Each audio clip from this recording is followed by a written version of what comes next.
Do you know biodiversity? Can you see everything around you is important? What will happen if everything vanishes in a snap?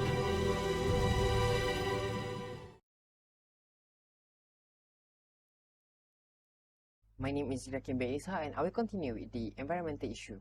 So based on the definition, environmental issues are described as the human cause that harm to the earth and its natural processes. So based on United Nations Environment Programme, UNEP, held a global assessment on environmental rule of law and discovered the lack of political will to adequately implement and enforce the environmental regulation is the biggest challenges to tackle the environmental issues. So environmental issues happening frequently since industrial revolution, especially related with the greenhouse effect. So the aspect that can cause the environmental issue is based on the biological and physical aspects, such as the air pollution, water pollution, garbage pollution, biodiversity and species extinction, climate change, threats to ocean living, soil degradation, and also the world overpopulation. Next, I will talk about biodiversity loss that include both global extinction of various species and local reduction or losses of species in a specific environment, resulting in a loss of biological diversity.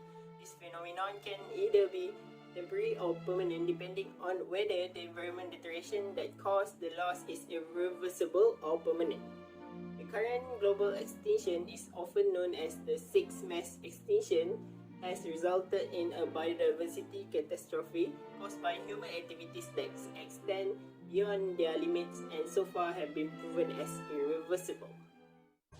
Assalamualaikum, my name is Nur Adibah Adha, binti Shahrir. I will talk about causes of biodiversity loss. The first one is pollution. It means that natural environment are introduced by contaminants that cause negative changes.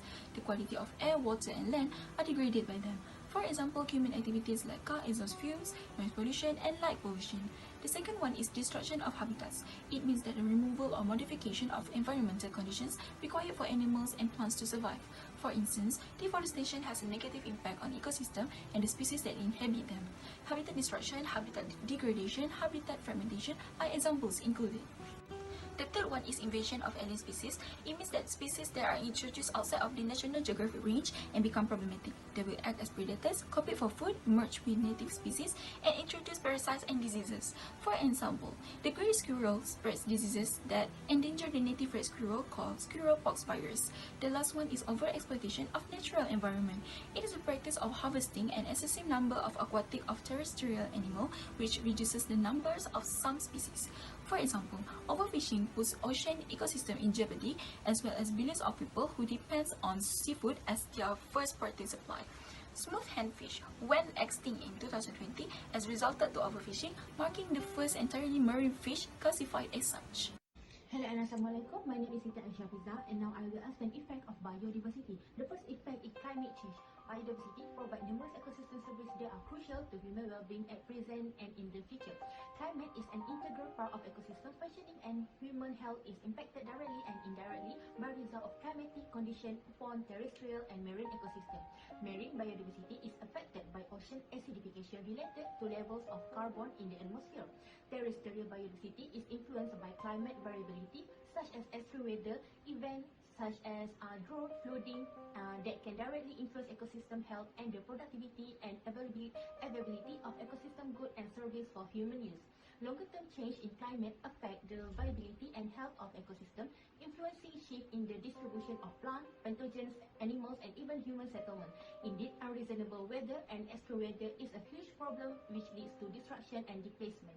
The second effect is threat to human beings. People depend on biodiversity in their daily life. Human health ultimately depends upon ecosystem product and service such as availability of fresh water, food, and fuel sources, which are requisite for good human health and productive livelihood. Biodiversity loss can have significant direct human health impact if ecosystem services are no longer adequate to meet social needs. Indirectly, change in ecosystem service affect livelihood, income, and local migration. Biodiversity provides for a variety of food for the planet. Because of the availability of different species, humans are able to obtain a range of material and food to support their well-being and health. The various foods such as fish, meat, vegetables, fruits, and cereals are all available because of the planet's biodiversity. Therefore, biodiversity loss will become a threat for humans. The third one is ecological effect. The loss of biodiversity has several ecological effects since our planet has a natural system and species depend on each other. Losing a small number of species can lead to big effects. Predator species that lose their prey will also be in danger of extinction now if they are not able to substitute their prey species through another one. Biodiversity plays an important role in offering ecological service that make life livable on Earth. The ecological balance and biodiversity are crucial for all of the Earth, not just humans. The ecological service include air purification, replenishing and cleaning water system, forming and protecting the soil and speedy recovery from natural disaster, and many more. Crucial life cycles such as water cycle and the nitrogen cycles are all determined by biodiversity. The last effect is impact on economy. Biodiversity is priceless. However, there have been attempts to put an economic value on biodiversity for people to understand the magnitude of the issue, that how important the environment is to humanity and what cost and benefit there can be in doing or not doing something. Sectors like biotechnology, agricultural seed, personal care, botanical, food and beverage industry could lose $338 billion per year if the loss of biodiversity continue at its current pace. Around 75% of global food crops rely on animals and insects such as bees to pollinate them. Millions of people also depend on nature and species for their day-to-day livelihood. This is particularly true for struggling communities in developing countries who often turn to high biodiversity ecosystems as their sources of food, fuel, medicines, and other products made from natural materials for their own use and as sources of income. My name is Nur Aqilah binti Azmi and my metric number is 20209528527. So I would like to talk about the parties involved in the international event. So we choose IPBES. IPBES stands for the Intergovernmental Science Policy Platform on Biodiversity and Ecosystem Service. Its main goal to provide government, the private sector and civil society with scientifically credible and independent up-to-date assessment of available knowledge in order to make better evidence-informed policy decision and action at the local, national, regional and global level. The work of IPBES can be broadly grouped into 4 complementary areas. For the first one is assessment, and it is based on specific themes, for example, pollinators, pollination and food production. For methodological issues, scenario and modeling, and at both the regional and global levels, global assessment of biodiversity and ecosystem service. Secondly, policy support. This refers to identify policy relevant tools and methodologies, facilitating their use and catalyzing their further development. Third, building capacity and knowledge. Refer to identify and meeting the priority capacity, knowledge and data needs of their members, state, expert and stakeholders. And lastly, communication and outreach is for ensuring the widest reach and impact of their work. The IPBES Rolling Work Programme, which ran until 2013, the 2030 Work Programme Policy Framework is aligned with the 2030 Agenda for Sustainable Development, which include the Sustainable Development Goals, Biodiversity Convention, and other biodiversity and ecosystem service activity. The goal of the work program is the performance of the 4 functions of IPBES. It is guided by its operating principle. For work program topics, the 2030 work program initially focused on 3 topics. For the first one is understanding the importance of biodiversity in achieving the 2030 Agenda for Sustainable Development. And the second one is understanding the underlying cause of biodiversity loss and determinants of transformative change and option for achieving the 2050 vision for biodiversity. And for the last one, measuring business impact and dependence of biodiversity and nature contribution to people. Lastly, since establishment, IPBES has developed formal mechanism and practice to operate at the boundary between science and policy.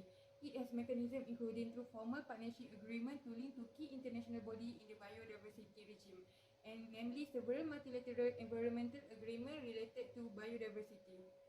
Assalamualaikum and hi. So my name is Nurul Husna binti Hamidee and my ID number is 2020987941.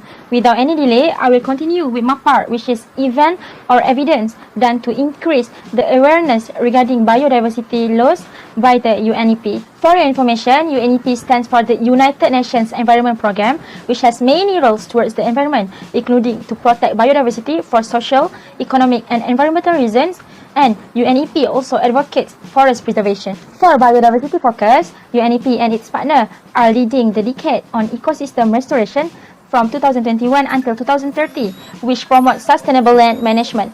The goal of the decade is to bring together science and practice on ecosystem restoration in order to spur action. UNEP collaborates with Biodiversity Convention and scientific organization And the Convention on Biological Diversity, which known as CBD, is a legally binding international treaty that addresses biodiversity at all levels, including ecosystem, species, and genetic resource. UN also held a UN COP26 and 15, which stands for UN Conference of the Parties, and it brings world leaders together to agree on a new set of environmental targets for the coming decade. The framework set up strong plans to transform society relationship with biodiversity and to ensure that the shared vision of living in harmony with the environment is realized by 2050.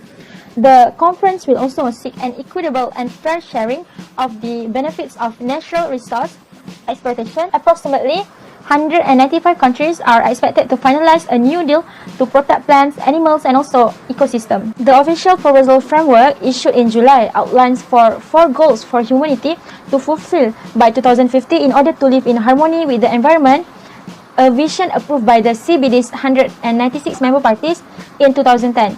For 2030, the framework consists of 21 action targets that help to achieve the key goals. The target that had been discussed in UN COP15 is firstly, at least 30% of the world's land and sea areas are protected through effective, equitably managed, environmentally representative, and well-connected habitat system.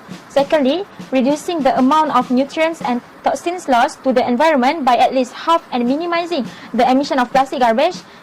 And lastly, a 50% reduction in the rate of invading alien species introduction, as well as controls or elimination of such species to remove or reduce their impacts. Next, I would like to discuss further on the solution for biodiversity. The first solution is utilizing the existing green space connection. Green spaces in cities has been proved to boost health and well-being by providing a variety of ecosystem benefits, including buffering noise pollution, improving air quality through absorbing and shielding from particulates, and preventing heat stress by providing shade, including existing forests, wetlands, and even water retention points in a site or neighboring space that support wildlife is a terrific place to start for discovering what kind of diversity you should design for. For example, when incorporating an existing forest into the south side of their proposal for closed park in lion fronts, the design team achieved just that by continuing the forest into the park. Besides that, we need to promote sustainable agriculture. Agriculture, which involves the cultivation of plants and animals, is the primary causes of deforestation around the world. Land and water must be used efficiently for agriculture to be sustainable, reducing negative environmental impact and ensuring climate change resilience. The World Bank promotes a landscape approach to land, water, and forest resource management. The goal is to increase production, improve livelihoods, and reduce negative environmental consequences. Simply said, we may use natural capital without depleting it. Climate Smart Agriculture, or CSA, is one such strategy that has the potential to boost productivity, improve resilience, and reduce our carbon footprints. Moreover, we can reduce, reuse, and recycle by investing in products manufactured from recycled resources. You can recycle your plastic, paper, wood, and metal, so start there to make a difference. Next, reuse your waste and consumption. You could purchase only what you require and products with minimal packaging. You could consume more fresh meals and compost your leftover in your gardens. Recycling converts waste into items that businesses can employ to create new ones. It can aid in the preservation of biodiversity by restricting the quantity of resources required to create new products.